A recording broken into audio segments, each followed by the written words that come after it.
I filmed 2 videos back to back, which is why you're seeing an outfit continuation. But I wanted to make a video talking about my process of becoming ugly and how life-giving and incredible it was for me. I'm a big believer in women becoming ugly. I think being ugly, letting yourself become ugly, is the best thing that you will ever get to yourself as a woman. I define being ugly as relinquishing yourself from the pursuit of beauty. It's about disengaging in beauty practices, in obsessively engaging in beauty practices, and it's about allowing the intentional process of reverting, basically, back to, in a lot of ways, your body's natural state. And it's about building or accessing an internal world that becomes barred when you are so obsessed with becoming beautiful. I think it's really intentional to kind of call it what it is, because you know, it's gonna make a lot of us feel chopped at times. It's gonna make a lot of us feel like we're doing something wrong and something bad, and I know that we're really afraid of this idea of being ugly, and we're really afraid, and we want to kind of sit here and say like, no, like I am, you know, a lot of, and I'm trying to be self-aware while I say this, but a lot of self-help, body positive content is rooted in this idea that you should be hot. You are hot regardless of what your body looks like, which on paper is true. I'm not, you know, rejecting that notion. But you should be confident regardless of what your body looks like. You should be happy regardless of what your body looks like. You should affirm to yourself that you're hot regardless of what your body looks like. The issue with this framework, the issue with this sentiment, is that it's still centering hotness. It's still saying that you have to be hot. Where I'm saying, what if you're not hot? What if you generally feel hot, but then you have days where you wake up and you feel chopped? What do you do? What do you do with yourself when you're feeling in your emotional, your internal world, when hotness is still a virtue, when it's still something that you care about? You know, these are the broad questions we want to go into this with. When I grew up overweight. I was a big girl in my school. I was, my parents are immigrants, so I came from a Kenyan family, an immigrant family, black family in all-white American Norman Rockwell suburbia. I only had white friends. I only had friends who did sports every day and athletic and beautiful and blonde and tiny. Those was everyone I was around. Me being a black girl with an afro and a big body, you know, I wasn't athletic. I didn't have this family who was, you know, affording to take me to sports all the time. I felt like I stuck out in every conceivable manner. And I had a lot of insecurity and frustration at myself in my life because of that. And so when I was in about middle school, I started to come up with the idea that the thing TM that was separating me from my peers, that was making me unattractive, that was making me not have the things that I wanted, being picked, being validated, being popular, being pretty, that even my career aspirations at the time, I was very obsessed with being an actress, like most young girls are. I really wanted to be an actress. And I felt like the thing that was getting in the way of that, anything I wanted, the thing that was getting in the way was me being overweight. And then if I fixed it, if I lost weight, then everything I wanted was on the other side. And I tried that. I want to say I started losing weight maybe in 8th grade. And it's also around the time I started getting bullied by this like very popular boy in my school.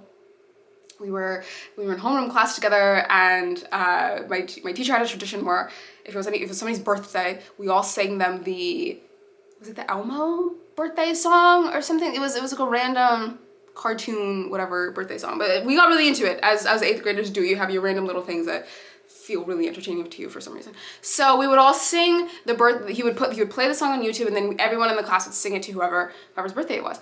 And for some reason, this boy just really did not like me. And when it was my birthday, he told everybody in the class not to sing for me. So the teacher, being, you know, having to just do his job, he was also actually an awful teacher. Hate that man, beside the point. He ended up he plays the song, and because he's like, okay, well, you know, we still have to do it for you, I guess. And also, you know, I was a very outgoing kid. I was very excited. Like, I was excited for the fact that it was my birthday, and I was going to get this opportunity, I guess, to have people sing for me, as we've been doing for everyone else virtually every week of the year. And this boy told everyone not to sing for me, so they didn't. It was just an empty room, or a quiet room, when I was supposed to be getting sung for. And that made me feel really bad about myself. And he would make fun of my weight, this boy, and I just remember just thinking, like, if that just wasn't a factor, then I wouldn't be getting treated like this. So I began the process of trying to lose weight, which very quickly devolved into an eating disorder, as it often does, especially during that age range. Because I felt, and I've made other videos talking about this ad nauseum, I felt very suppressed, I felt very overlooked, I felt very misunderstood, and there was a motivation in getting my body to be like visibly unwell in order to feel like seen and feel understood and feel like people could believe, take me at my word finally. When I said that I felt bad about myself, when I felt bad about my life, when I felt bad about the way that I was being treated.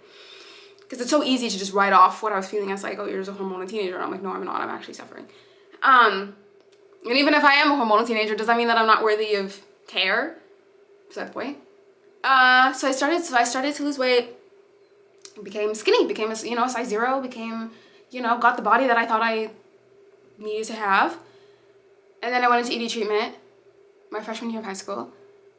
And then I developed awful, debilitating social anxiety. And so I begged my parents. I was on home hospital for freshman year because I became so ill. But I begged my parents to put me on. I'm so sorry. That's so rude. It's so rude of me. Let me. Okay. So I begged my parents to put me on home hospital. And so I was on home hospital, or not on home hospital, to homeschool me after my freshman year. So I became homeschooled. And then I basically just didn't have a high school experience for all of high school because of the fact that I had this social anxiety that developed out of the anorexia. And also then I went through a period of like really, really profound body dysmorphia where I could only wear clothes that I was probably like a small size-wise at the time. But I'd only wear clothes that were like small as like an extra large. And I was wearing like my parents' clothes. And so I just looked very unkempt for a long time. I didn't do my hair. I really had a really hard time just engaging in like regular daily body care, body hygiene habits. Out of all entirely centered on, I do not want to have to engage with my body. That was how it's like my body became so traumatizing because I went through so long hating my body because I felt like it was the thing that was making me unattractive, that was making me undesirable. And then I tried so hard for so long to become pretty and felt like I didn't get there. Because of course with the anorexia, you never lose enough weight. So I was still very like, even though I got down to a size 0, I was skinny, I was objectively small. I never felt like I was small enough. And then also I was so depressed, I was homeschooled, I didn't have any friends, and I felt like it was all because my body failed. It was all because my body cannot get small enough. Not the anorexia, it was because I didn't get small enough. So I developed this like trauma, like literally having a trauma response with my own body. Like did not want to have to see myself naked, did not want to have to engage with my body. And had that body dysmorphia for maybe a year or two in high school. Recovered from that. And then I started to get into feminism. I started thinking more critically about body image. Thinking more critically about body image. And I don't know how this came to me, but I got to a point where I was like, you know what? I want to have a life that's bigger than my body. I have aspirations and desires that I can't satisfy if I'm still here so obsessed with being pretty. And I literally just finished filming a YouTube video where I talked more about this. I was like, I have to just lean into the things that I want to have. And I also started to really think critically about beauty obsession. And I started to realize that being beautiful wasn't going to get me any of the things that I wanted. I wasn't going to get picked romantically. I could still get picked romantically even if I'm not pretty. I wasn't gonna get the friends that I wanted. I wasn't gonna get the career that I wanted. Like I had to realize that like here I am thinking I have to be pretty in order to get these things, but I can list examples of people who have those things who are not the standard that I think that you should be. So I allowed myself to gain weight. I gained maybe 60 pounds and I shaved my head. I grew up my body hair. I fully stopped engaging in beauty practices. I did like my basic hygiene, shower every day, skincare, and I did nothing more. I wore whatever fit me. Didn't care about fashion at all. And it was the most mentally free I'd ever been because I'd been completely disenrolled from this obsession with beauty. I got to access a sense of self. I got to access a certain way of viewing the world that I was completely prevented from having when I was so obsessed with being pretty. I was completely mentally free. That's like the only way I know how to put it. Now, there are certain struggles I had at that point because I felt better, but also at that point I wasn't actively dating. I wasn't super social. So I think that there were still these, I hadn't got to test for myself that experience of, can I get the romantic experiences that I want to have while being overweight? That was not something I had tested yet.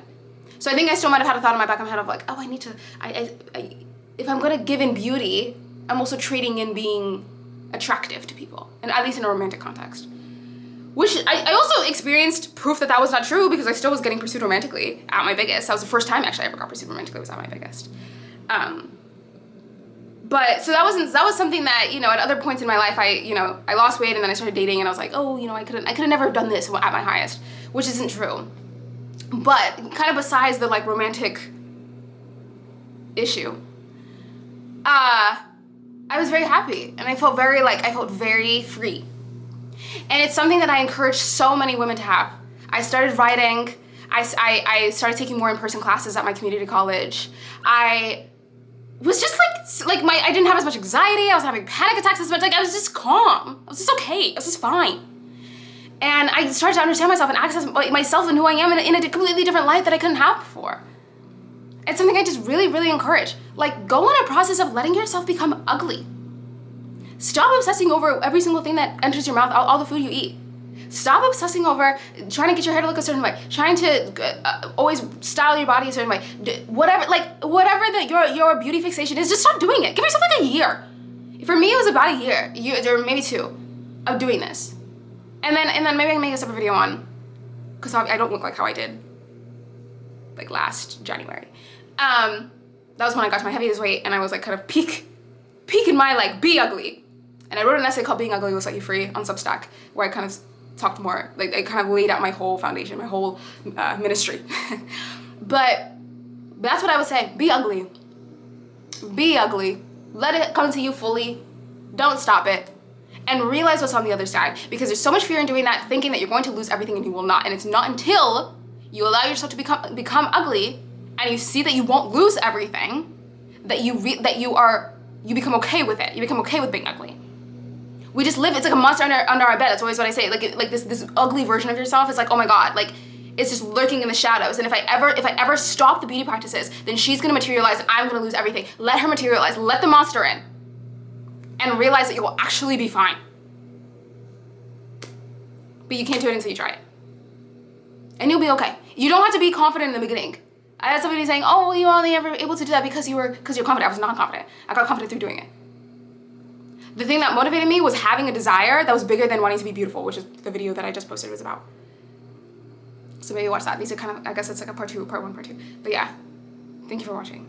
My camera's about to overheat, but we made it.